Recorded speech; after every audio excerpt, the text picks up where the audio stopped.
दर्शकबिन नमस्कार। साझा टेलिभिजन एचडीमा प्रसारण हुने कार्यक्रम साझा बहसमा म कार्यक्रम प्रस्तुता भुवन जोशी तपाईँलाई स्वागत गर्न चाहन्छु। विशेष गरेर नेकपाको जुन यो केन्द्रको विवाद सडकमा आएको र सडकले जुन आम जनतालाई तताएको अवस्थामा यसले चाहिँ प्रत्यक्ष रूपमा सबैलाई असर गरेकै छ। तर त्योभन्दा पनि जसले राजनीतिकमा लाएर देश परिवर्तन गर्छु र राजनीतिकमा लाउँदै गर्दाखेरि म पनि नेता हुन्छु र भोलि बिहान यस देशको चाहिँ मन्त्री तथा प्रधानमन्त्री हुँदै देशको सेवा गर्छु भनेर अहोरात खट्ने, द्वन्द्वकालमा चाहिँ बन्दुक लिएर हिँड्ने, आफ्नो ठाउँमा बसेर आफ्नो पार्टीको लागि र जनताको लागि सधैँभरि गरिरहेको छु भनेर गर्व गर्ने व्यक्तिहरू आज सडकमा फेरि पनि निराश भएर चाहिँ उभिएको देख्न सकिन्छ।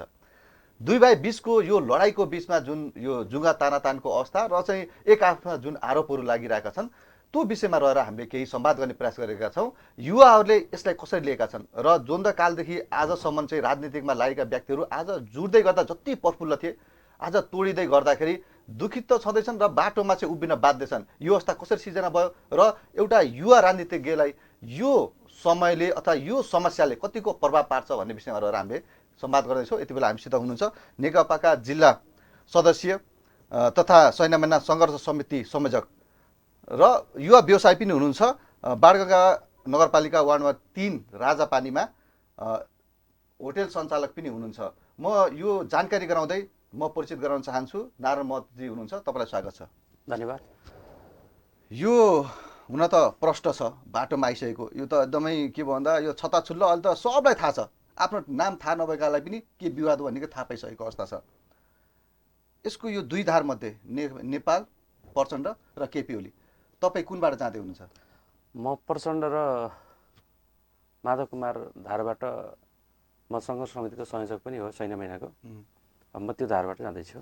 जस्तो यो सङ्घर्ष समिति गठन त गर्नुभयो, यसको सक्रियताको विषयमा पछि कुरा गरौँला। तर चाहिँ आम युवालाई जुन यो नेकपा मिल्दै गर्दाखेरि तपाईँहरू जति गर्व फिल गर्नुभएको थियो नि, आज निराशको अवस्था छ, यसलाई असंवैधानिक भनेर भन्न मिल्छ? यसो छ, तपाईँको निराशा हुने कुरा त स्वाभाविक हो होइन। जस्तै घरमा बुवा हुनुहुन्छ, बुवाको माया लाग्छ, बुवा बितेपछि त रोएर भयो नि त, फाल्न त पर्छ त होइन। अहिलेको बाध्यता भने त्यो हो होइन। हामीले विधिको लागि लडे हो नि त। अहिलेसम्म 70 वर्षसम्म व्यवस्था मात्र होइन, व्यवस्थालाई व्यवस्थित गर्ने कुराको लागि पनि लडे हो, विधिको लागि पनि लडे हो। र व्यवस्था त आयो, तर व्यवस्थालाई सञ्चालन गर्ने विधि आएन। त्यसको लागि नै हामी चाहिँ अहिले फेरि विधिको लागि चाहिँ, जस्तो अहिले जुन यो सतहमा आउँदै गर्दाखेरि जस्तो तपाईँहरू चाहिँ असंवैधानिक भनेर चाहिँ होइन बाटोमा कुर्लिने बोल्ने त्यो खालको छ। र केपी शर्मा ओलीजीको पाटो फेरि के छ भन्दाखेरि प्रचण्डलाई नङ्गाउने नै देखिन्छ यता कता हेर्दाखेरि। यो द्वन्द्व बिचमा कार्यकर्ता फसेको हो होइन। यसो छ, यो खास त के त भने यो संविधानमा नभएको कुरा प्रधानमन्त्रीले विशेष अधिकार भनेर जुन प्रयोग गरे नि, त्यो कारणले गर्दा यो कुनै हो। यो चाहिँ हिजो राजाले तपाईँको सिरपेज लाएर गरेको कु र अहिले केपी ओलीले चाहिँ टोपी लाएर गरेको कुमा कुनै भिन्नता छैन। कुको अर्थ के हो त, जुन संविधानमा नभएको कुरा उनले आफ्नो दम्भ घमण्ड र तको साथ जुन चाहिँ तरिकाले उनले चाहिँ लाद्न खोज्दैछन् नेपाली जनता नेपाल देशप्रति, त्यो वास्तवमा के हो त भन्दा यो गैर संवैधानिक छ। त्यो कारणले गर्दा यो चाहिँ संविधानमा नभएको कुरा हुनाले यो हाम्रो पार्टीको, हाम्रो निष्कर्ष, नेकपाको निष्कर्ष के हो त भन्दा यो कु हो भन्ने नै निष्कर्ष हो। जस्तो यो त यो जुन असंवैधानिक भनिन्छ नि, यसलाई चाहिँ सर्वोच्च अदालतले निर्णय गरिदिने हो कि आम जनताले पनि बोल्न पाउने अधिकार छ? के छ, हामीले आफ्नो बुझाइ गर्न पाउँछौँ र पाउँदैन? होइन, यसो छ होइन। संविधान एउटा कुरा के हो त भन्दा संविधानविदहरूका कुराहरू भए, पूर्व न्यायाधीशका कुराहरू भए, आम नागरिक समाजका कुराहरू, सबै पागल त बेकुब त भएको छैन होला। कुनै एउटा तपाईँ कुनै प्रचण्डका गुटका मान्छे, माधव कुमारका गुटका मान्छे, नेकपाका संस्थापनका मान्छेले मात्रै त यो चाहिँ असंवैधानिक भनेर भने त छैन नि त होइन। वास्तवमा यो हाम्रो पार्टीगतले मात्रै आरोप लगाएको भए आज काङ्ग्रेस पनि त सडकमा छ, आज तपाईँको राजपा पनि त सडकमा छ, आज नागरिक समाज, कानुनविद, संविधानविद सारा सडकमा छन्। त्यो भएको कारणले गर्दा यो कुनै पार्टी विशेषको झगडा होइन। यो वास्तवमा के हो त भन्दा अग्रगमन र पश्चगमन बिचको तपाईँ झगडा हो। त्यो रूपमा चाहिँ हामीले बुझेका छौँ र हाम्रो पार्टीले बुझेको। त्यही भएको कारणले गर्दा हामी आन्दोलनको लागि हामी तलसम्म वार्डसम्म हामीले सङ्घर्ष समिति बनाएर हामी विरोध एउटा चाहिँ आन्दोलनको लागि तयारी गरिरहेका छौँ। भनेको यो विरोध चाहिँ पार्टीलाई जुट गराउने अथवा फुट गराउने भन्दा पनि कदमप्रति नै हो होइन? यो एकदम यो व्यवस्थाप्रति, यो व्यवस्था रक्षा गर्ने। आज 70 वर्षसम्म चाहिँ निरन्तर नेपाली जनताले बलिदानी गरेर ल्याएको जुन चाहिँ व्यवस्था छ, यो व्यवस्थाको रक्षाको लागि चाहिँ हाम्रो आन्दोलन हो। भनेपछि यो त अब तपाईँको यो जुन केन्द्रमा चाहिँ सर्वोच्चदेखि पनि जस्तो यो पार्टी मान्ने छैन निर्णय चाहिँ दुईजनाको हुनपर्छ खालको चाहिँ आइसकेको अवस्था छ। तर त्योभन्दा पनि जान्न चाहेको के भन्दा एउटा युवा जुन जो द्वन्द्वकालदेखि चाहिँ आजसम्म राजनीति गर्यो, आज तपाईँ प्रचण्डको पक्षमा हुन्छ, तर तपाईँसँग सँगै गरेका साथीहरू पनि त अब चाहिँ केपी ओलीको पाटोमा गइसकेको अवस्था छ नि त। अनि यसो छ तपाईँको लागि प्रचण्ड ठिक हुने होइन, उनीको लागि चाहिँ प्रचण्ड ठिक नहुने के हो यो खास? यसो छ, यो त एउटा कुरा के हो त, मान्छे परिबन्ध परिस्थिति कस्तो परिस्थितिमा छ, एउटा कसले कसरी लिन्छ भन्ने कुरा। जस्तो हिजो के हो त भन्दा, हिजो राजाले कु गर्दै गर्दा काङ्ग्रेसको इतिहास बोकेका प्रकाश कोइराला जस्ता मान्छेहरू, जो कि बिपीका चाहिँ छोराहरू जस्ता तपाईँ राजातिर फर्के भने, हिजो कम्युनिस्ट पार्टीको इतिहास बोकेका राधाकृष्ण मैनालीहरू पनि त तपाईँको ज्ञानेन्द्रतिर देखिए त। अन्त त्यो त सत्य भएन नि। केही मान्छेहरू देखिन्छन्, नदेखिने भन्ने होइन, सत्ताको लोभमा, सत्ताको तपाईँको भ्रममा, आफ्नो व्यक्तिगत स्वार्थमा देखिन्छन्। तर क्रान्तिकारीहरू, तपाईँ अग्रगामीहरू, तपाईँ देश र जनतालाई माया गर्ने मान्छेहरू सधैँभरि किन क्रान्तिको पक्षमा, परिवर्तनको पक्षमा नै उभिनुपर्छ। जस्तो भन्न खोजेको मतलब तपाईँले भन्न खोजेको जति पनि माओवादीबाट आउनुभयो, द्वन्द्वकालबाट आउनुभयो, आज जब सत्ता पक्षमा जाँदै हुनुहुन्छ उहाँ लोभी नै हुनुहुन्छ होइन, भन्दा द्वन्द्व गरेकै कारणै त्यही देखियो। अनि केही मान्छे हो जस्तो सबै तपाईँ मान्नुहुन्छ भने अहिले के हो त भन्दा, अहिले नेकपा फुट्दै गर्दाखेरि तपाईँको माओवादीका आंशिक मान्छेहरू केही त अब एउटा तपाईँ किन एउटा स्टिम भनौँ होइन, एउटा स्टिम त कुनै पनि चिज निर्माण हुने क्रममा एउटा स्टिम त निस्किन्छ नि होइन। त्यो स्टिम जाने कुरा प्रधान विषय होइन, त्यो स्टिमको सामान्य घा हो। अहिले तपाईँ मान्नुहुन्छ हाम्रो तपाईँको केन्द्रीय कमिटी कतिजना जानुभयो त? केन्द्रीय कमिटी कतिजना जानु? 5-7जना जानुभयो होइन। जगी पूर्व माओवादीबाट नेतृत्व गर्ने केन्द्रीय समितिमा तपाईँको 40% हो, 400 उसको चाहिँ 40%ले तपाईँ हिसाब गर्दा तपाईँको कति हुन्छ? ल 160-70 जना हुन्छ। 160-70 जनामा 5-7 जना जानेको त 5% पनि त गएको छैन। त्यसलाई त गएको मानिँदैन नि होइन। तपाईँ गएको कसलाई मानिन्छ कि त चिरा परेर जाने कुरा भएको भए बल्ल त्यसलाई गएको मानिन्छ। त्यो हुँदाखेरि यो कुनै तपाईँको हाम्रो पार्टीबाट त हाम्रो चाहिँ नेकपाबाट ओली ग्रुपमा चाहिँ कोही गछ भनेर तपाईँको अझ हिजो माओवादी तपाईँको लिगेसीको मान्छे कोही गएको छ भन्ने छ भने त्यो केही व्यक्ति विशेष मात्र गएको, पार्टी गएको होइन। जस्तो यसमा चाहिँ आरोप के छ भन्दा प्रचण्डजीले आफ्नो स्वार्थ मात्र हेर्नुहुन्छ होइन, परिवारको स्वार्थ मात्र हेर्नुहुन्छ। उहाँको पछाडि बस्दै गर्दाखेरि अब समाज परिवर्तन हुन सकेन, हामीले जुन युद्ध गरेर आएको त्यो उद्देश्य चाहिँ पुरा हुन सक्दैन। अब हामीले त्यो कार्यान्वयन पाटो सिद्धियो हाम्रो होइन त्यो बेलाको द्वन्द्वकालको, अब हामी नयाँ अभ्यासमा जाँदैछौँ भन्ने कुरा व्याख्या छ के तपाईँहरूको? अब यसो छ, एउटा कुरा किन जस्तो परिवारवादको कुरा जो चाहिँ आयो होइन, हिजो तपाईँको यो जनयुद्ध गर्दा तपाईँ हिजो बन्दुक बोक्दा चाहिँ तपाईँको प्रचण्डजीका छोराछोरीले ठिक हुने, हिजो गणतन्त्र ल्याउने आन्दोलनमा अग्र मोर्चामा लड्दाखेरि ठिक हुने, आज त्यो मोर्चाबाट ऊ त्यो लडेर आएर नेता बन्दाखेरि त्यो अस्वीकार्य, त्यो पनि हुनसक्छ। हिजो कि त प्रचण्डको छोराछोरी लड्नुहुन्न भनेर हिजो भन्नु पर्थ्यो नि त। हिजो आन्दोलन जाँदाखेरि अग्र मोर्चामा चाहिँ नेतृत्व गर्ने, अहिले नेतृत्व गरे बापत नेतृत्व नेता भयो भनेर तपाईँ दावा गरेर हुन्छ? कसैले तपाईँको उहाँका चाहिँ कुनै अमेरिका छोराछोरी पढेर आएर अहिले नेता बनाइएको कुनै कुरा उदाहरण छ भने भन्नुहोस्। होइन भने हिजो अग्र मोर्चामा तपाईँ खटेका मान्छे नेता बन्ने कुरा, उहाँले नेतृत्व गर्ने कुरा, त्यो त तपाईँको मान्छेहरूलाई किन लालसाना लाउने कुरा मात्रै हो। मान्छे कुनै न्यू नपाएपछि अब उसले यसो गर्यो उसो गर्यो भन्ने मात्र एउटा चाहिँ के भने कुण्ठा हो, त्यो अरू केही पनि होइन। जस्तो कि यो जुन अहिले यो परिवारवाद लिँदै जुन प्रचण्डलाई नङ्गाउने प्रयास पनि भएको छ, तर त्यसमा गर्दाखेरि प्रचण्डका जुन खम्बाहरू थिए नि युद्धकालीनमा, ती खम्बाहरूले कोही अर्को पार्टीतिर लाग्नुभयो, कोही छोडेर बसेको अवस्था छ। त्यो प्रचण्डजीले एक ठाउँमा बनाउन सक्नु भएन है, भनेर उहाँ नेतृत्वमा त्यो चाहिँ देखिनु भएन। अब यसो छ, प्रचण्ड एउटा क्रान्तिकारी कम्युनिस्टको केन्द्र पनि हो। 52 सालमा जनयुद्ध सुरु गर्दै गर्दा 62 जनाले सुरु गरेको जनयुद्ध 10 वर्षमा सबैभन्दा ठुलो पार्टी बनाएको इतिहास पनि प्रचण्डकै नेतृत्वमा हो। र फेरि अहिले बनेको नेकपा पनि प्रचण्डकै नेतृत्वमा बनेको, त्यो तपाईँहरूले पनि बुझ्न सक्नुहुन्छ। हामी तपाईँ के थियो त, प्रचण्डको नेतृत्व के हो त भन्दा अहिले नेकपा बनेर जुन चाहिँ तत्कालीन एमाले र माओवादी मिलेर जो प्रचण्ड के अरे नेकपा बनेको छ, यो केन्द्रीकृत के प्रचण्डको तपाईँको 50 चाहिँ भूमिका छैन त? 50 ओलीको चाहिँ भूमिका छ, 50 तपाईँ प्रचण्डजीको भूमिका छ। तर ओलीको भन्दा प्रचण्डजीको सेक्रिफाइसको कुरा गर्ने हो भने उहाँको भन्दा यहाँको बढी छ। उहाँले चाहिँ सरकारको तपाईँको 5 वर्षको आधा भन्ने कुरा, कार्यकारिणी पार्टी अध्यक्षको कुरा, कुनै कुरामा पनि उहाँले चाहिँ पार्टी एकता बन्छ भने होइन, पार्टी तपाईँको ठुलो पार्टी बन्छ भने, तपाईँको विरोध पार्टी बन्छ भने मेरो स्वार्थ केही होइन भनेर उहाँले त बारम्बार भनिरहनु पर्छ। छोडेको कुरा त जन्जाएरै छ त सबैलाई। यो जस्तो यो सङ्घर्ष समितिले खास के गर्छ यो छैन महिनामा? प्रत्येक वडामा चाहिँ एक एकजना संयोजक भएर बसेका छन्। अनि सङ्घर्ष समितिले त के हो त भन्दा आम रूपमा पार्टीहरूलाई, पार्टीका कार्यकर्ताहरूलाई, जनतालाई यो विषयमा सुसूचित गर्ने कुरा। अहिले राजनीतिक घटनाक्रमहरू धेरै जनताहरू त विज्ञ हुनुहुन्छ, थाहा भइसकेको छ। कसैले पनि आज ओलीले ठिक गर्यो भनेर ओलीकै मान्छेहरू पनि ओलीले ठिक गर्नुभयो भनेर कसैले 10 जना जनताको बिचमा बोल्न सकेको परिस्थिति छैन। त्यो नैतिक बलका साथ होइन। तपाईँको कसैले मञ्चमा गएर तपाईँको आफ्नो लाज छोप्नको लागि तपाईँको बोल्ने कुरा छुट्टै विषय हो होइन। तर वास्तवमा के त नैतिक बल भित्रबाट नैतिक बलका साथ हामीले ठिक गऱ्यौँ, हामी ठिक ठाउँमा जाँदैछौँ भन्नेमा कसैले पनि त्यो तपाईँको गर्न सकेको छैन। त्यो बगान के भन्दा जनतालाई सुशोधित गर्नको लागि यो चाहिँ हाम्रो चाहिँ समिति जुन बनिरहेछ। नार महतको भविष्य छैन महिना उज्जवल रूपन्देही जिल्लामा उज्जवल छ भन्ने युवाहरूको पङ्क्ति व्यापक रूपमा पाइन्छ। नेपाली काङ्ग्रेसदेखि लिएर सबै तपाईँ चिन्ने जानेका भर्खर बोल्ने व्यक्ति र चाहिँ युवा व्यवसाय गर्दै चाहिँ राजनीतिमा लाग्नुपर्छ भनेको उद्देश्य लिएर हिँडेको व्यक्ति आज नेकपामा जाँदै गर्दा त रूपन्देही जिल्लाको दबदबा त केपी ओलीतिर छ नि त। तपाईँ त भोट गरे पनि त जित्ने अवस्था छैन, यो त सबैले मानेको कुरा छ नि त। अब यस्तो कुरा एउटा कुरा के हुन्छ त भन्दा सत्य र असत्यको कुरा हो। भिड हुँदैमा सत्य हुन्छ भन्ने होइन है। र हामी उनीहरू कम पनि छैनौँ होइन। जिल्ला कमिटीमा उनीहरूभन्दा हामी बहुमतमा छौँ होइन।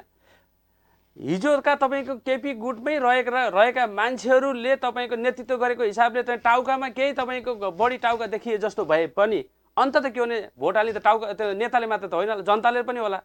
आम रूपमा जनता अहिलेको केपी ओलीको कार्यशैलीप्रति कोही पनि सन्तुष्ट छैन। सन्तुष्टि नभए माया त छ नि त। त्यो प्रति त एउटा के छ भन्दाखेरि माया छ, भोट गर्नुपर्छ। छैन महिना पनि त हेर्नुभन्दा त्यो खालको परिस्थिति देखिन्छ नि त। सबै केपी मय नै छ, देख्नु भएको छ। त्यस्तो छैन। अरू कहाँ छ त केपी मय? अब यहाँ त तपाईँको हामीले यहाँ इन्टरभ्यू गर्दाखेरि छैन महिनाका धेरैजना नेताहरूले पनि भन्नुभएको छ कि छैन महिनामा जति पनि छ केपी ओलीकै लाइन छ, हामी पनि उहाँकै प्रभावबाट नै जितेको भन्ने कुरा वडा अध्यक्षदेखि लिएर धेरैजनाले गर्नुभएको छ त। अब यसो छ, प्रभावको कारणले तपाईँको एउटा कुरा कसैले पनि तपाईँ प्रभावको कारणले भन्दा नि माहौलको कारणले जित्ने हो। 64मा माओवादीको माहौल थियो, माओवादीले जित्यो। त्यसपछि तपाईँको 70को चुनावपछि थोरै उभयपछि तपाईँको नेकपाको के अरे एमालेको माहौल भयो। एमालेको त लोकलमा एमालेको भयो। पछिको चुनाव जित्ने भनेको कम्युनिस्ट पार्टीको एकता भएर जित्या हो होइन। यो कुनै तपाईँको यो केपी ओलीको चार्मिङको कारणले केपी ओलीको तपाईँको उसको कारणले जित्या होइन। के हो त भन्दा दुईटा पार्टी मिलेर 11 भयो हो। जसरी उहाँले चाहिँ विश्लेषण गर्दा यो तपाईँ 11 हाम्रो कारणले भयो भने उहाँले जसले भन्नुहुन्छ पूर्व माओवादी 1 हो हामी 10 हो जुन भन्दै हुनुहुन्छ नि त्यो होइन। उहाँ 1 हो हामी 1 हो, 11 भयो होइन भन्ने कसैले भन्छ भने इतिहासले भोलि 1 हो कि 10 हो भोलि प्रमाणित गरिदिन्छ। भनेपछि चुनावमा जाँदै गर्दा त प्रमाणित गर्छ हैन? स्वाभाविक कुरा हो। चुनावमा जान्छ त्यसो भए? चुनावमा चाहिँ अहिले तत्कालै जाँदैन होइन। अहिले तत्काल किन जाँदैन भन्दा असंवैधानिक कदम जबसम्म संसद बिउदिएर अर्को सरकार बनेर त्यो सरकारले जबसम्म चुनाव बनाउँदैन त्यो चुनावमा यो कु गरेको साई चुनावमा यो भनेको यथार्थभन्दा साई चुनाव हो होइन। यो यसको अर्थ साई चुनावमा हामी अग्रगामी चाहिँ सोच राख्ने उसले चाहिँ संलग्नता हुन सक्दैनौँ। त्यो र हाम्रो सहभागिता हुँदैन। भन्नाले चुनाव भयो भने सहभागिता हुन्न? चुनावै हुँदैन त। त्यो समाज देख्नुहुन्न? त्यो चुनावै हुँदैन। क्लियर हुनु, चुनावै हुँदैन त। भन्नुको मतलब प्रधानमन्त्रीज्यू बोलेको कुरा झुटो होइन। प्रधानमन्त्रीलाई एउटा कुरा के हो त भन्दा विश्वमै तानाशाहहरू के हो त भन्दा जब तानाशाह सत्ता ल्याइसकेपछि उनीहरूले पहिलो हतकडी फाल्ने भनेको चुनाव हो। तानाशाहीहरूले को यहाँ मात्र नै सेनाले लियो भने पनि विश्व तपाईँकोलाई देखाउनलाई के हो त भन्दा हामी चुनावमा जाँदैछौँ, हामी लोकतन्त्रलाई मूल्य मान्यतालाई मान्छौँ भनेर एउटा अफवाह फैलाउने मात्रै हो। यो तानाशाहीहरूको एउटा जो चक्रव्यूह मात्रै हो। यो कुनै त्यसो चुनाव हुने चुनाव पनि होइन, हुन सक्ने चुनाव पनि होइन र यो संविधान पनि तपाईँ दिने कुरा होइन। तपाईँहरूको बुटोलमा भव्य कार्यक्रम भयो, धेरैजनालाई पैसा दिएर भात खिलाउने गरेर गाडीको व्यवस्था गरेर लिएर आइएको भन्ने कुरा बहुत धेरै व्यापक रूपमा छलफल चाहिँ चिया गफ चाहिँ भएको छ। साँच्चै कति खर्च लाग्दो रहेछ त्यहाँ? अब मान्छेले के हो त भन्दा हामीसँग सत्ता छैन होइन। हामीसँग सत्ता छैन। गाडीको व्यवस्थापन त सामान्य बसको व्यवस्थापन त स्वाभाविक कुरा रह्यो। अरू अब चाहिँ सत्ता पक्षका ओलीका मान्छेले जसरी भत्ता र तपाईँ भोजन दिएर चाहिँ जसरी लानु भएको छ, तपाईँ राख्नु भएको छ र तपाईँ सरकारका मान्छे प्रयोग गर्नुभएको छ, त्यो हाम्रो चाहिँ तपाईँले कहिले पनि प्रतिपक्षले त्यस्तो कहिले गर्न सक्छ? कसैले अफवाह फैलायो भने प्रतिपक्षले कहिले पैसा बाँड्न सक्छ? यो दुनियाँमा कहिले बाँडेको रेकर्ड छ? त्यो त सत्ता पक्षले जसले सत्ता दोहन गरिरहेछ, जसले सत्तामा अनियमितता गरिरहेछ, भ्रष्टाचार गरिरहेछ, उसले नै तपाईँ पैसाको दुरुपयोग गर्ने हो। अब हामी त विपक्ष हो, हामीसँग के पैसा छ र हामीसँग के त दुरुपयोग गर्ने हो? यहाँ त हामी त कार्यक्रम गर्न पनि हम्मे परिरहेछ। यो त प्रचण्डसित अथाह पैसा छ, द्वन्द्वकालमा चाहिँ राखेको पैसादेखि लिएर बिजनेसमा लगानी गरेको भन्ने त त्यो त व्यापक रूपमा चाहिँ तपाईँको न्युजहरू पढ्न पाउनुहुन्छ तपाईँले त रात दिन। यो त खास के हो त भन्दा आरोप लालछनाको कुरा हो होइन। तपाईँको काहीँ पनि उहाँले बदमासी बेइमानी तपाईँ कहीँनिर आर्थिक रूपमा गरेको भए त आज यत्रा दुश्मनहरू लाग्यो भने त प्रचण्ड त जेल हाल्थ्यो होला त्यसो भए त। के भएर बसिरहेको छ अख्तियार होइन? आज यत्रो शक्ति आज तपाईँको प्रचण्डले गलतै गरेको भए प्रचण्डले तपाईँको अर्थात् नै उ गरेको भए त तपाईँको संविधान निकायहरू के गरेर बसिरहन् त होइन? त्यो यो त के हो त नै लालछना हो। जनयुद्धको बेलामा अथाह पैसा, जनयुद्ध बेलामा के को अथाह पैसा हुन्छ? कहाँबाट त्यो पैसा बुढो त थिएन त्यहाँ, पार्टी चलाउनु पर्थेन, युद्धमा तपाईँको त्यत्रा चाहिँ जनमुसेना पाल्नु पर्थेन, अनि कहाँबाट पैसा हुन्छ तपाईँको र कसले दिन्थ्यो र पैसा? सामान्य एउटा शुभचिन्तकहरूले व्यवसायीहरूले ल तपाईँको क्रान्तिको पक्षमा दिनुपर्छ भनेर गरेको सामान्य आर्थिक सहयोग नहो, अरू के छ त्यसमा? कुनै रेगुलर स्रोत त थिएन। त्यो अभ्यास हुँदै यहाँ आउँदै गर्दा अब एउटा युवालाई यो प्रभाव यसले कतिको दबाबमा राख्यो भन्ने कुरा पहिला पनि सोधेँ, मैले अहिले पनि सोध्छु, तपाईँ कतिको दबाबमा हुनुहुन्छ? होइन यो एउटा दुईटा मिलेर गएको भए त तपाईँको फेरि पनि सरकार बन्ने सम्भावना थियो, तपाईँहरूको राजनीतिक पनि उज्यालो थियो। अब त के भयो भन्दाखेरि तपाईँ दुइटै लड्दै लड्दै लड्दै हुनुहुन्छ एक आपसमा होइन। निराशा त अब एउटा कुरा के हो त, हामी मार्क्सवादी, मार्क्सवादमा के हुन्छ त भन्दा मार्क्सवादीहरू सधैँभरि क्रान्तिको पक्षमा उभिने हो। अहिले हामी के भने अब जुट्दै गर्दा भन्दा तपाईँ एउटा कुरा के हो भने बिरालो पालिन्छ के को लागि? मुसा मार्नको लागि। यो सरकार दुईटा पार्टी मिलेर जुन सरकार चाहिँ दुईटाको नजिकको सरकार बन्यो, यो के जनतालाई बनिया छ त? ल जनताको लागि के यो बनेको छ त केही माफियाहरूको लागि।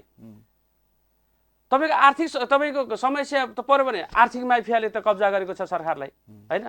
स्वास्थ्यमा समस्या परिरहेको छ भने स्वास्थ्य माफियाले तपाईँको कब्जा गरिरहेको छ। त प्रश्न देख्नु भएको छ, तपाईँ मिडियाकर्मी हुनुहुन्छ, तपाईँहरूले आम रूपमा मैले भन्दा बढी त तपाईँहरूलाई थाहा छ यो सरकार के वास्तवमा कम्युनिस्टको सरकार हो? वास्तवमा यो के वामपन्थीको सरकार हो के यो त राष्ट्रवादीको सरकार हो? यो त वास्तवमा भने त यो त वास्तवमा भने माफियाहरूको कुनै पनि राजनीति नियुक्ति हेर्नुहोस्, कुनै पनि राजनीतिमा एउटा पनि विवादमा नमुछिएको मान्छे छ? एउटा पनि भ्रष्टाचार नपरेको मान्छेलाई अहिले नियुक्ति गरेको छ केपी सरकारले? एउटा न एउटा भ्रष्टाचारमा जाकिएको मान्छे, देशलाई डुबाएको मान्छे, संस्थालाई डुबाएको मान्छे, निगम र आयोगको नेपाल संस्थाहरूलाई डुबाएको मान्छेलाई मात्र उसले चाहिँ नियुक्ति गरे। यसको चाहिँ सङ्केत के हो त भन्दा यो सरकार नेपाली जनताको सरकार होइन, यो कम्युनिस्ट पार्टीको सरकार होइन, यो त माफियाहरूको दलालहरूको एजेन्टहरूको सरकार हो। यो त व्यवहारले प्रमाणित गरेको कुरा हो। तर फेरि भोलि बिहान त फेरि नेकपाको यो नयाँ पार्टी खुलेन, दुईजना फेरि सहमतिमा आएर चाहिँ फेरि चाहिँ सँगै जाने भन्ने कुरा आयो भने त फेरि पनि तपाईँले केपी शर्मा ओलीलाई त नेता मान्न पर्छ त फेरि? त्यो त सम्भावनै छैन, त्यो सम्भावना छैन। नेकपाले केपी ओलीलाई नेता स्वीकारेर नेकपा पार्टी रहनेवाला छैन। ल क्लियर हुनुहोस्, केपी ओलीलाई त हाम्रो पार्टीले त स्पष्टीकरण लिइसक्यो, कारबाही अब पार्टी सदस्यबाट हटाउँदैछ, कहाँबाट नेता मान्ने कुरा गर्नुहुन्छ? यो त राजनीतिकमा त स्वार्थ मिल्यो भने सबै मिल्छ भन्छ नि त। स्वार्थ होइन नि, एजेन्डा मिल्यो भने हो स्वार्थ। त्यो मान्छेले के त्यसलाई ट्विस्ट गरेर एजेन्डालाई स्वार्थमा लान्छ होइन, जनताको आम भावनालाई स्वार्थमा लान्छ, देशको आम भावनालाई स्वार्थमा भनेर मान्छे के भने त्यसलाई चाहिँ मिनिमाइज गर्नको, राजनीतिलाई मिनिमाइज गर्नको लागि, यथार्थलाई मिनिमाइज गर्नको लागि बोलिने शब्द हो त्यो। वास्तवमा के हो त भने हो एजेन्डा मिल्यो भने एकता हुन्छ, नहुने होइन। हिजो एजेन्डा भोलि पनि हुन्न भन्ने होइन, तर भोलि हुन्छ, तर केपीलाई नेता मानेर हुँदैन। तपाईँले भनेर हुन्छ, कार्यकर्ताले भनेर हुन्छ, यो त केन्द्रको कुरा होला नि त। अब यो कार्यकर्ता जिल्ला हुँदै केन्द्र हुने होला नि त होइन। हाम्रो राय सुझाव पनि त सङ्कलन हुने होला नि त होइन। पक्कै पनि के छ भन्दाखेरि टाउकोले पुच्छर हल्लाएको अवस्था नै हो कि पुच्छरले टाउको हल्लाउने भन्ने विषयमा बहस रहलायक ठाउँ होइन। तर केन्द्रले गर्दा नै आज चाहिँ तपाईँहरू चाहिँ यो सतहमा हुनुहुन्छ नि, जुन ठाउँमा अहिले चाहिँ उभिनु भएको छ, आन्दोलनमा हुनुहुन्छ, रात दिन बहस गर्नु भएको छ, जनताहरूलाई चाहिँ बुझाउनको लागि होइन खट्निनु भएको छ, त्यो भनेको त केन्द्रले गर्दा नै हो नि। केन्द्रले गर्दा भन्दा पनि यस्तो छ कि एउटा कुरा के हो त भन्दा केपीले जसरी विधिले पार्टी चलाएनन् होइन, विधिले सत्ता चलाएनन्, सरकार चलाएनन्। अब विधिले नचलाइसकेपछि के हो त भन्दा कार्यकर्तालाई नेताले चलाउने हो, नेतालाई विधिले चलाउने हो। अब विधिले नमानिदिएपछि त अब कसरी तपाईँको पार्टी रहन सक्छ? यो त तपाईँको केपी ओली त तपाईँको बुटोलको बजारमा छोडे साँडे त होइन होला होइन, एउटा सङ्गठन विधिले बाँधेको एउटा चाहिँ नेतृत्व होला। यो कसैले चाहिँ त्रिशुलले डामेर छोडे साँडे हो र जे पनि गर्ने, जता पनि जाने, जसो पनि गर्ने, इच्छा लागे गर्ने, त्यस्तो नै हुन्छ र? त्यो त विधि हुन्छ, सिस्टम हुन्छ, नीति हुन्छ, पार्टीको मिटिङ बस्छ, मिटिङले निर्णय गर्छ, त्यो निर्णयलाई कार्यान्वयन गर्ने कुरा हुन्छ। केही मान्नु भएन? अब मानेको त देखिन्छ त, तपाईँहरूले प्रश्न देख्नु भएको छ। कुनै कुरा उहाँले विधिले चलाउनु भएको छ त? भनेपछि तपाईँको भविष्यको नेता चाहिँ होइन? होइन। यदि हुनुभयो भने, फेरि पार्टी मिल्यो भने, फेरि त्यही तपाईँले भन्छ मुद्दा मिलेर फेरि सँगै भएर हिँड्ने बाटो पालो आयो भने? केपी ओलीलाई स्वीकारेर, केपी ओलीलाई तपाईँको उ गरेर, तपाईँको नेता मानेर फेरि नेकपाले ओली गुटलाई चाहिँ नेकपामा ल्याउँछ भन्ने मलाई लाग्दैन। त्यसो रह्यो भने यो पार्टी विधिको पार्टी हुँदैन, यो स्वार्थको पार्टी हुन्छ। विशेष गरेर युवाहरूलाई तर्कसङ्गत चाहिँ विधिको शासनमा स्थापित गर्ने र विधि अनुसार नै, नीति नियम अनुसारका अनुसार चाहिँ राजनीतिकमा चाहिँ अगाडि बढाउने या व्यवस्थापनलाई सिर्जना गर्ने भन्ने कुराहरू जुन आइरहेको छ, यो विषय गर्दै गर्दाखेरि नेकपामा भएका व्यक्तिहरू पनि त्यति चाहिँ प्रभावशाली र समाजसित भिजेका छैनन्। किनकि प्रचण्डलाई जनताहरूले धेरै हदसम्म तिरस्कार गरेको अवस्था, नेपालजीलाई चाहिँ नपत्याएको अवस्था, त्यही भएर चाहिँ छुट्टै गुट गराएर चाहिँ अलग भएर हिँडेको अवस्था छ भन्ने कुरा पनि सुन्नमा आउँछ। त्यति परोपकारिता घटेको छ प्रचण्डजीको? अब नेपालको राजनीतिक परिस्थितिमा अहिले गिरिजाप्रसाद कोइराला हुँदा गिर्जाको वरिपरि नै घुमिया थियो र अहिले पनि जे घुमिया छ राजनीति भने प्रचण्डकै वरिपरि घुमिया छ। के हुन् ती आधारहरू? के हुन सक्छ? अब तपाईँको चाहे देउपालाई प्रधानमन्त्री बनाउने भन्नुहोस्, चाहे नेकपालाई सबैभन्दा ठुलो पार्टी बनाउने भन्नुहोस्, चाहे केपी ओलीलाई प्रधानमन्त्री भन्नुहोस्, चाहे झलनाथलाई भन्नुहोस्, चाहे त्यो माधव कुमारलाई भन्नुहोस्, चाहे प्रचण्ड आफै प्रधानमन्त्री बन्ने हुनुहोस्, अहिलेसम्म प्रचण्डको बिना समर्थन, बिना सहयोग को भएको छ? अहिले आजको मितिमा पनि प्रचण्डकै वरिपरि यो राजनीति घुमेको छ। अझै 15 वर्ष घुम्छ। क्लियर हुनुहोस्, प्रचण्ड त्यो त्यति सजिलै कसैले सिद्धियो भन्दैमा सिद्धिने चाहिँ नेतृत्व होइन, व्यक्तित्व होइन। किन त्यसमा आम धेरै मान्छेहरूको, धेरै जनताहरूको बलिदानी छ। कसैले दया गरेर निगा गरेर प्रचण्ड भए होइन। त्यो जबरजस्त आन्दोलनबाट, जबरजस्त तपाईँको जनताको चाहिँ बलबाट चाहिँ स्थापित भएको नेतृत्व। त कुनै तपाईँको जनमत कहिले कसो तलमाथि पर्दैमा तपाईँको के हो त माओवादीलाई माया नगरे होइन, माओवादीलाई माया नगरी पनि छैन। हामी त अहिले विरोध तपाईँ कम्युनिस्ट पार्टीको उसमा चाहिँ आह्वानमा लागिरहेको छ। अहिले चाहिँ बाबुरामजीहरू हामीसँग नजिक हुनुहुन्छ होइन, विप्लवको धेरै साथीहरूले हामीसँग तपाईँको नजिक हुनुहुन्छ। वैद्यले पनि अब ओलीले गलत गर्यो, प्रचण्ड ठिक ठाउँ उभिनु भएको छ भन्नुभएको छ। अब तपाईँको मसालको महामन्त्री चाहिँ मोहन विक्रम सिंहले तपाईँको उ गर्नुभएको छ भन्दा त विरोध कम्युनिस्ट पार्टी त अब फेरि तपाईँको प्रचण्डको वरिपरि फेरि चाहिँ जुट्दैछ, माधव कुमार प्रचण्डको वरिपरि फेरि जुट्दैछ। त आखिरमा के हो त भन्दा अहिले त जति चाहिँ केपी ओलीको चाहिँ गुट जाँदैछ त्योभन्दा त बहुत धेरै तपाईँ आउँदैछ।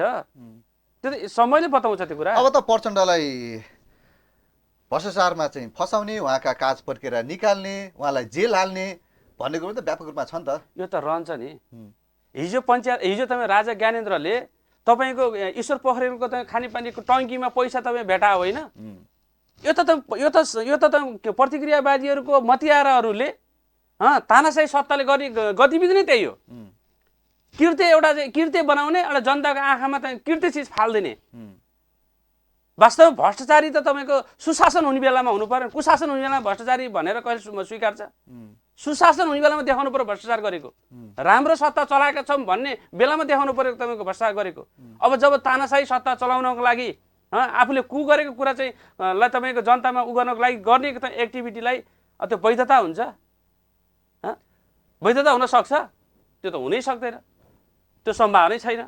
नानजी, जस्तो यो क्रान्तिकारी हामी क्रान्तिकारी भन्नुभयो नि, यो क्रान्तिकारीको स्वभाव के देखियो भन्दाखेरि क्रान्तिकारीले चाहिँ क्रान्ति गर्न जानेको छ होइन, उसले भत्काउन जानेको छ, आन्दोलन गर्न जानेको छ, समाजलाई सुस्वीकृत गर्न पनि जानेको छ, सूचना पनि दिन्छ। यो होइन, संविधान विपरीत छ, यो यसरी जानुपर्ने पनि भनेर जानेको छ होइन। तर जब आफू सत्तामा जान्छ नि, हामीले यो गर्नुपर्छ, यसरी चलाउनु पर्छ भन्ने कुरा चाहिँ ज्ञान दिँदो रहेछ है क्रान्तिकारीलाई? होइन, यसो छ त्यो विषय। किनकि तपाईँहरूको पार्टी सबभन्दा ठुलो पार्टी हुँदै गर्दाखेरि, केपी शर्माजीको सबभन्दा ठुलो पार्टी हुँदै गर्दाखेरि आज चाहिँ सबैभन्दा सुशासन नभएको भ्रष्टाचार भएको भनेर त स्वयं कम्युनिस्ट पार्टीका आन्दोलनकारीहरू भनिरहेका अब यसो छ 64 को सेरोफेरोमा हामीले तपाईँको अलिकति थोरै सत्ताको विषय संसदीय अभ्यासमा चाहिँ कमजोरी चाहिँ हो होइन। राम्रो सोच चिन्तन हुँदै पनि हामीले अलिकति थोरै हाम्रो कम्युनिस्ट हाम्रो पार्टीभित्र तत्कालीन नेकपा माओवादीभित्र उग्र वामपन्थी भड्कापले थोरै चाहिँ नेतृत्वमा चाहिँ एउटा भूमिका निर्वाह गर्यो होइन। उसको चाहिँ जबरजस्त त्यसमा चाहिँ नेतृत्व रह्यो। त्यसले गर्दाखेरि 64 को सरकार चाहिँ वास्तवमा जनताको पक्षमा काम गर्न सक्ने परिस्थिति बनेन र हामी चाहिँ बिचैमा चाहिँ सरकार छोड्नु पर्ने परिस्थिति बन्यो। त्यो के हो त भने यो उग्र वामपन्थी भड्कापले हामीलाई चाहिँ त्यतिखेर मलाई अहिले चाहिँ मेरो आफ्नो व्यक्तिगत रूपमा यसो गर्दा हामीले अलिकति ठिक ठाउँले व्यवस्थापन गर्न सकेनौँ भन्ने लाग्छ। त्यसको मूल्य चाहिँ हामीले धेरै महँगो चुकायौँ, देशले पनि चुकायो। फेरि हामी सबैभन्दा माओवादी आन्दोलन हामीले नै चुकायौँ। त्यसले गर्दा हामी छिन्न भिन्नमासम्म पुग्यौँ होइन। एउटा तपाईँ देशको सबैभन्दा ठुलो राष्ट्रिय शक्ति, एउटा तपाईँको देशको तेस्रो शक्तिको रूपमा हामी आयौँ होइन। त्यो मूल्य त हामीले चुकाइसक्यौँ। र फेरि के हो त भन्दा त्यो चुकाउँदै गर्दाखेरि हामी अहिले जति सिकेका छौँ, अहिले जति प्रचण्डको नेतृत्वमा जस्तै तपाईँको अब चाहिँ जति चाहिँ पार्टी चाहिँ व्यवस्थित बन्छ, जति व्यवस्थित तपाईँको बनाउन सकिन्छ, किन क्रान्तिकारीहरूको इच्छा शक्ति, दृढ शक्ति अरूको भन्दा बढी हुन्छ। यथास्थित शक्तिहरूको भन्दा क्रान्तिकारीको रूपान्तरण गर्ने, देशलाई बदल्ने जिम्मेवारी पनि बढी हुन्छ, कर्तव्य पनि बढी छ र फेरि तपाईँको स्वभाव पनि छ र गर्ने इच्छा पनि हुन्छ। तर किन हिजो त्यो थियो, अब अहिले अब त्यो छैन, आजको मितिमा त्यो छैन। डियर कमरेड भन्ने धेरै व्यापक रूपमा अहिले बिचमा चाहिँ यो शब्द चाहिँ प्रयोग भयो युवा पङ्क्तिहरूमा। फिल्म नै त्यो खालको भन्यो होइन। यहाँ डियर कमरेड भन्दा पनि एकदम धोकेबाज कमरेड भन्ने खालको चाहिँ पछि चाहिँ त्यो ट्रोल पनि भन्यो। किन भन्दा जाने प्रतिबद्धता चाहिँ मासमा फाल्ने अनि भोट ल्याउने अनि गरेर चाहिँ जब पदमा पुगिन्छ अनि ती कामहरू केही नगर्ने होइन। अब त्यसलाई चाहिँ डियर कमरेड गराउनको लागि प्रचण्ड चुकेको हो या कम्युनिस्ट पार्टी नै चुकेको हो होइन। त्यस्तो एउटा कुरा के हो त भन्दा जनताको पक्षमा काम गर्नको लागि, आम रूपमा जनताको पक्षमा तपाईँको उभिनको लागि प्रचण्डले कुनै पनि समयमा चाहिँ उनी चुकेका छैन होइन। अहिले नै तपाईँ आजको मितिमा यही तपाईँको ओलीले तपाईँको प्रचण्डलाई किन्नको लागि, प्रचण्डलाई तपाईँ आफ्नो स्वार्थमा राख्नको लागि त धेरै तपाईँको उनी त के हो त भन्दा अहिले सत्ता त प्रचण्डलाई व्यक्तिगत रूपमा त अब आफ्नो स्वार्थपूर्ति गरौँ भने त केही पनि नदिने कुरा के थियो? कुनै कुरा थिएन नि त। सारा कुरा कार्यकारिणी अध्यक्ष तपाईँलाई दिन्छु भनेको थिएँ आदि। तर त्यो त विधि चलाउने कुरा हो नि, विधिले चलाउने कुरा हो नि। विधिले नमानेपछि प्रचण्ड व्यक्तिगत रूपमा केही पाउने या नपाउनेले तपाईँको निर्धारण गर्दैन नि। देशले पाउने नपाउनेसँग लडिरहेको मान्छे व्यक्तिले पाउने नपाउनेसँग त कुनै सरकार कुरा भएन नि त। त्यो हुँदाखेरि तपाईँ त्यो उनी के हो त सधैँभरि जनताको पक्षमा उभिएको कारणले, जनताको पक्षमा लडेको कारणले, जनताको पक्षमा लागेको कारणले गर्दा अब एउटा भावना जस्तो डियर हुनको लागि त जनताको काम गरेर डियर हुने होला होइन। त्यो हुँदाखेरि प्रचण्डले तपाईँलाई अब जहाँसम्म लाग्छ जनताले प्रचण्डलाई माया गर्ने विषयमा एउटा फेरि पुनः ताजगी हुने विषयमा चाहिँ अब काहीँनिर तपाईँ त्यस्तो चाहिँ कमजोरी रहन्छ भन्ने मलाई लाग्दैन। जस्तो कि अब हामी स्थानीय तहमा छैन महिनामा तपाईँलाई चाहिँ अब एमाले हुँदै जिल्ला सदस्यमा प्रवेश गर्नुभयो होइन। त्यसको लगतै व्यापक रूपमा के छलफल भयो भन्दा, के चर्चा भयो भन्दा नार्म चाहिँ भविष्यको सैनमा नगरपालिकाको मेयरको लाइनमा हुन सक्ने सम्भावना देखियो भन्ने खालको त्यो छ। तर हेर्दै गर्दाखेरि केपी लाइनको चाहिँ सैनामा दबदबा रहेको छ। अब तपाईँको त जुन चर्चामै सीमित भयो होइन। अब बलियो आधार खडा गरेर जनतालाई सूचीकृत गर्नको लागि एउटा कमरेडले सक्छ। किन कमरेडले मार्न सक्दैन, फलामले हुन त फलामलाई अब तपाईँ एउटा कुरा म तपाईँलाई अब आज म छु 15 महिनापछि स्थानीय चुनाव हुन्छ। तपाईँले यही तपाईँको उसमा आएर देख्छु ओली बहुमतमा छ कि अल्पमतमा छन् कि तपाईँको उसमा छन्। म तपाईँ छैन महिनामा त्यतिखेर म चाहिँ बनाएर तपाईँलाई म उनीहरूको हैसियत के हो भन्ने कुरा तपाईँले प्रश्न देख्ने तरिकाले, जनताले देख्ने तरिकाले तपाईँको उनीहरूको साइज चाहिँ निर्धारण गर्न सक्छ। उनीहरूले अहिले केही स्वार्थ केही दम्बको लागि हामी छौँ। म तपाईँलाई ज्वलन्त उदाहरण के दिन्छु भने 70 को सालको सेरोफेरो अगाडि सबै मान्छे माओवादी थिए। 70 चुनाव पछाडि सबै मान्छेले तपाईँको माओवादीलाई भोट दिएन। तपाईँलाई म एउटा उदाहरण के दिन्छु भने कोटेश्वरको क्षेत्रमा एक दिनमा 10,000 मान्छे प्रवेश गरे। प्रचण्डले टिको लाउँदा हात थाक्यो तर भोट आयो 3,000। किनभनेपछि त्यतिखेर प्रचण्ड सत्तामा थिए, शक्तिमा थिए। त्यो शक्तिका वरिपरि नाच्ने मान्छेहरू भिड देखिन्छन् तर भित्रबाट दिँदैनन्। अहिले पनि यही हो, केपीको त्यही हो हुने। यो लेखेर राख्नुहोस्। सैना महिनाको 11वटा वार्डमा केपी ओलीले भन्दा एउटा वार्ड हामीले कम जित्यौँ भने म राजनीति नै गर्दैन। क्लियर लेखेर राख्नुहोस्। तपाईले बोल्दै हुन्छ मिडियामा, यो त फेरि रेकर्डिङ छ, फेरि पनि जान्छ यो। क्लियर कुरा। कसरी जितिन्छ भन्ने कुरा जनतामा, हामी पनि त तपाईँको जनतामै छौँ त। उहाँले जो केपी भनेर भनिरहनु भएको छ, हामी जिल्ला स्तरका साथीहरू छ नि, उहाँलाई त नैतिक बल छैन। उहाँहरूले तपाईँको मलाई केही तपाईँको पूर्व ओलीका मान्छेहरूले तपाईँको मलाई फोन गरे, विचारको कुरा। तपाईँलाई अप्ठ्यारो पर्दा काँध थाप्छ, के काँध थाप्ने? राजनीतिमा काँध थाप्ने भन्ने हुन्छ? राजनीति विचारले चलाउने होला नि। राजनीति तपाईँ नीतिले विधिले चलाउने होला नि, अनि काँध थापेर चलाउने हो?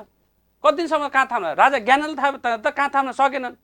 अनि यहाँका तपाईँ सामान्य हिजो उम्रेका च्याउहरूले, च्याउको आयु कति हुन्छ? यिनको आयु कति हो? 6 महिना आयु भएकाले अनि काँध थाप्ने भन्ने कुरा गरेर हामीले काँध थापेर राजनीति गर्ने हो? हामीलाई हिजो कसले काँध थापेर राजनीति गरे हो? हामी त हिजो पनि आफ्नो चाहिँ क्षमताले, योग्यताले, आफ्नो चाहिँ बलबुताले गरे हो नि त। जनताको काम गरेर भयो नि त। जनताको तपाईँको एक आपसमा चाहिँ अन्तर्घुलन भएर भयो नि त। कसरी त दया गरेर हामी नेता भयो र? हाम्रो पनि त लगानी त सामाजिक रूपमा लगानी छ त। यहाँ त अब कुरा स्थानीय तहको आइसकेपछि, चुनावमा आइसकेपछि सूर्य चिन्ह कसको भन्ने कुरा नै विवाद हो। किनकि धेरै मान्छेको मनमा के छ, पूर्व एमालेहरूको विशेष गरेर उहाँको मनमा सूर्य बसेको छ। उहाँले जुनसुकै पार्टीमा होस्, अरूले पनि सूर्यमा नै मत हाल्छु, मात्र त सूर्य देखेपछि बित्तिकै माया लाग्छ, भित्र जान साथ भन्ने मान्छे पनि छन् नि, धेरै छन्। अब यस्तो छ, एउटा कुरा के हो त भन्दा, यो चिन्हमा भन्दा पनि यो विधिको लडाइँ हो। यो कुरा त तपाईँले बुझ्नु भएको छ नि, आम जनताले कसरी? आम जनताले पनि एउटा चाहिँ विधिको लडाइँ हो। विधिको लडाइँमा अब जनताले आफ्नो भाव राख्ने कुरा, आफ्नो सोच राख्ने कुरा, जनताहरू अहिले के हो त भन्दा, उहाँहरूले सूर्य चिन्ह भन्दा पनि एउटा कुरो त उहाँहरूले हिजोको त टुटफुटलाई हेरिरहनु भएको छ। हिजोको टुटफुट भनेको के त भन्दा 54 सालको एमालेको टुटफुट, 70 को सेरोफेरोको माओवादीको टुटफुट, अन्ततः जो संस्थापन भयो त्यो नै शक्तिमा रहिरह्यो। त्यो भएको हुनाले उहाँहरूले के सोच्नु भएको छ भने संस्थापन को हुन्छ भन्ने कुरा सोच्नु भएको छ। त्यो भ्रममा कहाँनिर पर्नु भएन भने यो लडाइँ भनेको संस्थापन हुने र नहुनेको कुरा होइन, यो लडाइँ भनेको अग्रगामी र पश्चगामीको बिच लडाइँ हो। त्यो तपाईँले भन्नुभएको छ, आम जनताले कसरी बुझ्छ नि कुरालाई? अब मैले मात्र होइन नि, मैले तपाईँ अघि नै भने नि, सारा संसारले भनेको छ। ल कानुनविद, संविधानविद, यहाँ त राप र चापको बिचमा तपाईँले भन्नुभयो त, राप र चापको बिचमा नै कार्यकर्ता भुलिरहेका छन्। त्यसरी उम्काउने, त्यहाँबाट निकाल्ने, होइन, क्रान्तिकारीको भूमिका। त्यो त यसो छ, एउटा कुरा के छ भने कार्यकर्ता भुलिया छन् भन्ने होइन। उनीहरूको जस्तो एउटा कुरा के हो त भन्दा, उनीहरूको कार्यक्रम पनि गएको छैनन्। केपीको कार्यक्रममा को गयो त त्यसो भए? ल केपीले कार्यक्रममा तपाईँको यहीँको तपाईँ ल सैन्य महिनाकै कुरा गर्दा उहाँहरूको तपाईँ कार्यक्रममा भन्दा हाम्रो कार्यक्रममा उपस्थिति राम्रो छ। आजको मितिमा पनि उहाँले के भन्छ, जो उपस्थिति आफ्नोमा नभए पनि के हो त भन्दा फोनका आधारमा तपाईँको मलाई ठिकै छ, अब त्यतै यो तर राम्रो गरेनन्। अनि उहाँले के सोचिरहनु भएको छ भने त्यो हाम्रा हुन्। विचारले राजनीति गर्ने मान्छेहरूले तपाईँको क्लियर गरिसकेका छन् किता, होइन? त्यो हामी जनतासँग पनि, हामी तल कार्यकर्ताहरूसँग पनि, नगर कमिटीका साथीहरूसँग पनि हामी होइन केपीले ठिक गरेन, केपी यो पाराले त देश डुब्छ, यो पाराले त पार्टी डुब्ने कुरा त आफ्नो ठाउँमा छ। अब जहाज डुबेपछि जहाजभित्रका अरू डुब्ने कुरा ठुलो कुरा भएन। यो त सरकार यो गरेपछि देशै डुब्छ, देश डुबेपछि पार्टी डुब्ने कुरा अब भन्ने कुरा त ठुलो कुरा रहेन, होइन? त्यो सबैको विश्लेषण के छ भने अहिले गलत हो, यो गलत हुन्छ र यसले गलतै ठाउँमा लान्छ भन्ने निष्कर्ष सबै जनताको है। हाम्रोमा अब केही मान्छेहरू मैले अस्ति बादलजीको एउटा सिनियर थियो इन्टरभ्यू, त्यो कुराले तान्यो। उहाँले भन्नुभएको थियो अब मध्यावधि चुनाव नहुने भने पश्चगामीतिर जान्थ्यो देश। अब लाज त्यति नाङ्गै हुनुपर्छ जस्तो मलाई लाग्दैन। अब मध्यावधि भएर तपाईँको अग्रगामी भयो नि हो, चुनाव गरेर मात्र अग्रगामी, एकै वर्ष 6 महिना गरे भएको चुनाव अग्रगामी हुनलाई नै चुनाव अग्रगामी बनाउने 6 महिना गर्ने। त्यसो भए किन 5 वर्षको आवधिक निर्वाचन राख्ने? 6 महिना आवधिक राखिदिए भइहाल्यो त। यस्ता कुतर्क गर्ने त अब कुराका सुनेर अब तपाईँको प्रश्न गरेर त कुनै तुक छ जस्तो मलाई लाग्दैन। भनेपछि रूपन्देही जिल्लामा तपाईँको दबदबा पनि छ? एकदमै एकदमै। यति कुरा मान्नुहोस्, रूपन्देही जिल्लामा अब हुने संसदीय चुनावमा केपीको भन्दा हाम्रो राम्रो हुन्छ। तपाईँ क्लियर हुनुहोस्। त्यसो भए अलग अलग दुईटा पार्टी भएर जान्छ अब सम्भावना त्यो देखियो हैन त्यो त दुई मात्रै छैन दुईटा भएर जान्छ तपाईको मत बढी हुन्छ हैन हाम्रो हाम्रो मत क्षेत्रबाट बढी को छ त्यस्तो यो क्षेत्रबाट हैन अब त्यो क्षेत्रबाट त भोलि नेता बन्ने कुरा बनाउने कुरा त अब अहिले भरे अब त्यो को छ के छ भन्ने कुरा त उ नगरौँ हैन अहिलेकै उसमा अलि त्यो हतारिएको हुन्छ हैन तर खास के हो त भन्दा अब हामी ध्रुवीकरणको पाटोमा छाँदैछौँ किनकि यहाँ त नेता देखिन पर्यो नि त अब प्रश्नहरूमा त्यो व्यक्ति अब आन्दोलन गर्छ जनतासित जान्छ भोलि आउन त्यही नै यहाँको चाहिँ मान्य हैन सांसद अथवा मन्त्री भएर आउँछ भन्ने कुरा त आधार त अब त दिन पर्यो त होइन त्यो जनतालाई त यस्तो छ, त्यो हामीले अब पार्टी एउटा चाहिँ वैधानिक रूपमा फरक भइसकेपछि अदालतले एउटा फैसला तपाईँ सुनाइसकेपछि हामीले अदालतको फैसलालाई अब त सदर गर्ने कुरा रहँदैन तपाईँको केपी ओलीको कुरा सदर गर्यो भने त हामीले स्वीकार्य हुने कुरा हुँदैन किन जनताकोमा जाने कुरा हुन्छ त्यो कुरा कि हामी जनताले बनाएको संविधान हो अदालतले बनाएको संविधान होइन बुझ्यो नि जनताको अभिमतबाट बनेको संविधान सभाबाट बनेको चाहिँ संविधान हो त्यो जनतामा गएर मात्रै हुन्छ यो कुनै व्यक्ति विशेषले कसैले तपाईँको त्यो फैसला गर्यो भन्दैमा तपाईँ त्यो कुरा चाहिँ मान्य हुन्छ भन्ने हुँदैन हैन किनकि त्यो जनताले बनाएको हुनाले जनताकोमा जाने राय चाहिँ हाम्रो छ हामी जनताकोमा जान्छौँ त्यो कुरा हुँदैमा छ यहाँ त तपाईँहरू डराउँदै हुनुहुन्छ चुनावमा गए पत्ता साफ हुन्छ 5-7 भोट पनि के अरे उसले पनि जित्नुहुन्न भन्ने कुरा त मन्त्रीजीले भनेको भने हुनुहुन्छ के तपाईँहरूलाई अब माले उहाँ हुने हो कि तपाईँ एउटा कुरा के हुन्छ भने हामी कसरी पत्ता साफ हुन्छौँ हाम्रो त तपाईँ पत्ता साफ हो त जो पत्ता साफ हुन्छ नि एउटा कुरा के हुन्छ भने स्यालले तपाईँको के अर्थ त भन्दा चिला चिला भनेर जब चाहिँ त्यो चिल्लाने चाहिँ जुन एउटा चाहिँ उ छ नि यो त उहाँहरूले के हो त भने हुइयाँ पिटाउने कुरा हो कि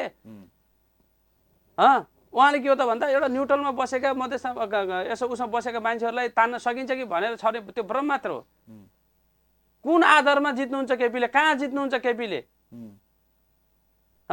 यहाँका टोल कमिटीका समितिलाई त यहाँ त टोलमा तपाईँ उगरेका मान्छे केन्द्रीय सदस्य बनाएर टोल समितिमा राख्न मैले केन्द्रीय सदस्य बनाएर पार्टीले चुनाव जित्छ यो हुने कुरा पो गर्नुपर्छ भने कहाँ जित्न सक्छ मञ्चमा जितेर त भएन भोटमा जित्नु पर्ने भोट बक्समा चाहिँ जनताको अभिमत बक्समा राखेर जित्नु पर्यो होला नि त त्यो हुँदाखेरि त्यो चुनाव जित्ने कुनै पनि उहाँहरूको त त्यो जति जति उहाँहरू खोके पनि त्यो सत्ताको दम्ब भन्दा अरू केही पनि होइन हिजो राजाले पनि चुनाव गराउँदा भन्थे ल तपाईँहरू चुनाव लड्नुहोस् तपाईँको अन्त मेरो बढी आउँछ भनेर चुनाव त घोषणा गरे अहिले त चुनाव भयो त भएन नि त केही मान्छे टिके पनि त भए छैन महिनामा नगरपालिकाका केही द्वन्द्व कालबाट चाहिँ माओवादी हुँदै नेकपामा गएका व्यक्ति आज केपीको लाइनमा देखेको अवस्था चाहिँ छ अब व्यक्तिगत रूपमा के हो त भन्दा केही विचारविहीन मान्छेहरू है यो नातावादले तपाईँ नेतृत्व गरेका मान्छेहरू होइन एउटा निगाहले नेतृत्व गरेका मान्छेहरू अब त्यो त निगाह गर्ने तपाईँ प्रभु जता जाने त्यति जाने नै हो विचारले लिड गरेको मान्छे त श्रीमान श्रीमती बिचको डिभोर्स भएर राजनीति उभिन्छ नाताले राजनीति गर्ने हो विचारले राजनीति गर्ने हो भने त हाम्रा इतिहास छैनन् बुढाबुढीले तपाईँ डिभोर्स गरेर त एउटा एउटा फरक फरक विचारमा उभिएका इतिहास छैन छ नि त हाम्रै समाज नै फरक फरक पार्टीमा बुढाबुढी छैनन् हुन्छ नि त तर अब निगाह मेरो क्षमता छैन मलाई फेरि निगाह भएन भने मेरो चाहिँ नेतृत्व फुस्कन्छ भनेर अब आफ्नो क्षमताप्रति नै प्रश्न चिन्ह आफैले खडा गरेपछि त त्यस्ता मान्छेको आलोचना गर्ने कुरा भन्ने कुरामा त्यो त्यति धेरै चाहिँ भन्नुपर्छ मलाई लाग्दैन होइन त्यसले त पर्याप्त समस्या त पार्यो नि त किनकि द्वन्द्वकालमा आएको मान्छे आज चाहिँ प्रचण्डको पक्षको मा बन्दुक बोकेर हिँडेको व्यक्ति आज चाहिँ पार्टी छोड्दै गर्दाखेरि पक्कै नराम्रो लाग्यो प्रचण्डले केही गरेन आफ्नो मान्छेलाई त्यो यस्तो छ एउटा कुरा त्यस्तो कुरा त के हो भने जस्तो अहिले माधव कुमार र तपाईँको झलनाथजीहरू सँग भएका मान्छेहरू पनि त अहिले हामीसँग छन् नि होइन हामीसँगबाट फुटकर गएका छन् उताबाट होलसेल छन् उताबाट आएकोलाई हामीले बोरामा उ गर्ने हो हाम्रोबाट गएकोलाई गोजीमा लाने हो के समस्या हो त त्यो समस्या होइन नि उहाँको प्रभाव चाहिँ व्यक्तिगत छैन त्यसो भन्न खोज्नु भएको समाजमा नातावादबाट आउनुभयो समाजमा उहाँ जाँदैमा चाहिँ त्यो उहाँसित भएका जुन समूहहरू छन् माओवादीबाट आएका व्यक्तिहरू छन् त्यो सँगै चाहिँ जान्न भन्न खोज्नु को गए त कोही गएको छैन को गए ल देखाइदिनुहोस् एउटा उहाँ पछाडि एकजना हाम्रो साथी गएको साथी देखाइदिनुहोस् कि अब उहाँकै अब भाइ श्रीमती अब तपाईँको हुन् भने त त्यो तिनलाई देखाएर त अब त्यो छुट्टै विषय भयो अब फेरि नातावादबाट गएका नत्र भने कुन साथी जानुभयो त ल कुन ऊ त नगर कमिटी जानुभयो कुन चाहिँ वार्ड कमिटी जानुभयो कुन चाहिँ टोल कमिटी जानुभयो ल फलानु टोल कमिटीको त उता जानुभएछ नि माओवादीको पूर्व माओवादी आउनुहुन्थ्यो अहिले उता जानुभएछ ल प्रमाण ल्याउनुहोस् कुनै पनि गएको छैन भनेपछि अब तपाईँहरू सही लाइनमा हुनुहुन्छ। एकदमै यसो सही लाइनमा हामी जनताले विश्वास कसरी गर्ने हो? होइन, हामीले सही लाइनमा या त असही लाइनमा मैले भन्नु किनकि भन्दा क्रान्तिकारी हो, हामी चाहिँ अगाडि बढ्दैछौँ, जनतालाई स्वीकृत गर्दैछौँ, यो असंवैधानिक छ, यदि चाहिँ सर्वोच्चले जे गरे पनि अदालतले, तर यो जनताले नै यसको निर्णय गर्नेछन् भन्ने कुरा जुन बोलिराख्नु भएको छ नि, यसले गर्दा तपाईँले गरेको कार्य जुन आन्दोलन छ होइन, तपाईँले स्वीकृत गरिदिनु, यो सही बाटोमा हुनुहुन्छ। एकदमै तपाईँ एउटा कुरा के हो त भन्दा हामी सही या गलतमा, जस्तो मैले तपाईँलाई भनिहालेँ, प्रचण्ड र माधव कुमारले मात्रै यो केपीले ठिक गरेनन् भनेर भनेको भए त्यो तपाईँले भनेको ठिक हो, म पनि तपाईँको कुरामा सहमत हुन्थेँ कि। तपाईँ के हो त भन्दा जनताका तपाईँको जस्तो तपाईँको केपी र माधव कुमारले अब काङ्ग्रेसका मान्छेलाई त भनेको छैनन् होला, भन्न कता कता सुनिन्छ। ओलीले तपाईँको देउपालाई केही तपाईँ राजनीति संवैधानिक तपाईँ उहरू दिएर किनेर भन्दा उनको दोधारे खालको चरित्र देखियो भने त आखिर काङ्ग्रेस पार्टी त सडकमा छ नि त। उता अब फेरि चुनावमा जान पनि तयार छ नि। होइन, चुनावमा जान तयार छैन। किन भन्दा नै धेरैजना नेताहरूले त होइन, यदि चाहिँ यो चाहिँ चुनावमा जनतासित जाने कुरामा चाहिँ काङ्ग्रेस डराउन भनेर भनेको पनि त अवस्था छ नि। अब त्यो यसो छ, बहुमत सदस्यहरूको छैन होइन, बहुमत सदस्यहरूको छैन होइन, अल्पमत केही आंशिक उसको मात्र छ होइन। तपाईँको लिडरमा त्यो देखिए पनि अन्तत के हो त भन्दा काङ्ग्रेसको ठुलो हिस्सा चाहिँ सडकमा जानुपर्छ भन्ने मान्यता बगिरहेछ। जस्तो अब यो भन्दै गर्दाखेरि हामी अन्तिम कार्यक्रमको अन्तिममा छौँ। जस्तो कि नेकपाको अबको योजना के रहन सक्छ यो सङ्घर्ष समितिलाई जनतासँग पुर्याउनको लागि होइन, र चाहिँ यो पार्टीलाई चाहिँ जिताउन बहुमतसम्म लानको लागि के गर्छ अब? नेकपाको के हो त भन्दा अहिले हामीले अदालतको फैसला चाहिँ जनताको पक्षमा भयो भने अब संसद पुनर्बहाली हुन्छ। संसद पुनर्बहाली भयो भने त अब सङ्घर्ष समितिको आवश्यक परेन होइन। त्यसरी पार्टी निर्माण र पार्टीलाई एउटा विधि र सिस्टममा चलाउने र अधिवेशन हुँदै महाधिवेशनमा जाने र तपाईँ 2 वर्षपछि चाहिँ हुने चुनावलाई होइन संविधान त तपाईँको कुरोलाई फलो गरेर अगाडि जाने कुरा हुन्छ। अब तपाईँको त्यो परिस्थिति बन्न सकेन भने त्यसै आम रूपमा जनताहरू चाहिँ ले तपाईँको आफ्नोले बनाएको संविधान सभाले बनाएको संविधानको रक्षा गर्ने कुरा, त्यसलाई तपाईँको बचाउनको लागि आन्दोलन गर्ने कुरा, अति कुराहरू रहन्छ। तपाईँको अबको चाहिँ यो स्थानीय तहको चुनावमा तपाईँको नेकपाको तर्फबाट मेयरको दावेदारीको रूपमा चाहिँ प्रस्तुत हुनुहुन्छ? होइन, त्यो त अब समयको माग, पार्टीको साथीहरूको सुझाव सल्लाह, साथीहरूको माया, अब त्यो भयो भने रहने कुरा रहन्छ। त्यसमा त अब त्यो अहिले भर्खरै अब के रहन्छ के रहँदैन होइन। अब त तपाईँको केपी र नेकपाको त लाइन त फरक देखिसक्यो नि त। तपाईँहरूमा लागेकोमा नेकपा मध्येमा अलिकति सक्रिय रूपमा र बोल्ने खालको व्यक्तिको रूपमा तपाईँलाई चाहिँ अलिकति मूल्याङ्कन गर्ने खालका व्यक्तिहरू छन्। नारमत चाहिँ बोल्नु पनि हुन्छ र पहिलेदेखि द्वन्द्वकालदेखि नै लागेको होइन, र प्रचण्डको अलिकति त्यो लाइनमा चाहिँ अलिक नजिक भएको व्यक्तिको रूपमा एनालाइसिस गर्दै गर्दाखेरि अबको चाहिँ मेयरको रूपमा चाहिँ तपाईँको दावेदारी रहन्छ होइन?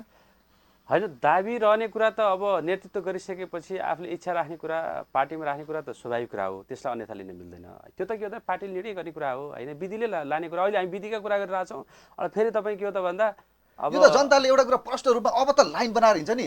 पहिले भन्छ नि त हाम्रो लागि प्रधानमन्त्री यसलाई चाहिँ हामीले बनाउँछ, तपाईँले भोट दिनुहोस् भने चाहिँ अब त 6 महिना जम्मा चाहिँ तपाईँ 1 वर्ष छ, 1 वर्षपछि त चुनावी माहौल त यहाँ तातिन्छ। स्वाभाविक कुरा हो त्यो त। त्यसो होइन, त्यो त के हो त भन्दा आखिर जो आए पनि तपाईँ इच्छा छ कि छैन यो कुरामा त प्रश्न भन्नुहोस् न। इच्छा नभए त राजनीति गरिन्थेन त होइन। सत्तामा गएर समाजसेवा गर्ने इच्छा कसलाई रहँदैन? रहन्छ नि त सबैलाई। त्यसैको लागि नै राजनीति गरे हो। जनताको सेवा त तपाईँको विपक्ष हुँदा पो त सडकबाट जनताको चाहिँ आवाज उठाउने हो, तर आवाज सम्बोधन पनि त गर्ने होला। सम्बोधन गर्न जाने अब आवाज उठाउनेले त तपाईँको सम्बोधन गर्ने हिम्मत पनि त गर्नु पर्यो। त्यो त दुई मत छैन, त्यो छुट्टै विषय। भनेपछि नेकपाले पत्ताएर यदि तपाईँलाई टिकट दियो भने मेयरको लागि तपाईँको दावेदारी रहन्छ। त्यसो भए धन्यवाद नारायणजी। ल, थ्याङ्क यू। यति बेला सैन्यमैना नगरपालिकाका युवा नेता जो पहिलेदेखि नै यो विषयमा बहस गर्ने बोल्ने र विशेष गरेर हामीले उहाँलाई चिन्दै गर्दाखेरि व्यवसायसँगै राजनीति गर्नुपर्छ र व्यवसायिक चाहिँ हुनुपर्छ। आर्थिकमा चाहिँ सम्पन्न भयो भने राजनीति गर्नको लागि हामी चाहिँ एकदमै दर रूपमा प्रस्तुत हुन सकिन्छ। आर्थिक रूपमा कमजोर भयो भने पक्कै पनि अलिकति चाहिँ यो राजनीतिकमा थोरै उतार चढाव आउन सक्छ भन्ने खालका बुझाइहरू यो समाजले बुझ्ने व्यक्तिको रूपमा नारमतजीलाई चिन्दै गर्दाखेरि आजको बहसमा प्रष्ट रूपमा चाहिँ प्रचण्ड नेपालजीको पक्षबाट चाहिँ यहाँ रहेर यो जति पनि जनतालाई सूचित गर्ने, समाजलाई परिवर्तन गर्ने र आफ्नो पार्टीको एजेन्डालाई लिएर समाजसम्म जाने व्यक्तिको रूपमा चाहिँ यहाँ चाहिँ खडा भएको चाहिँ देख्न सकिन्छ। यति भन्दै म कार्यक्रम प्रस्तुता भुवन जेसी पनि बिदा हुन्छु। हस्त नमस्कार।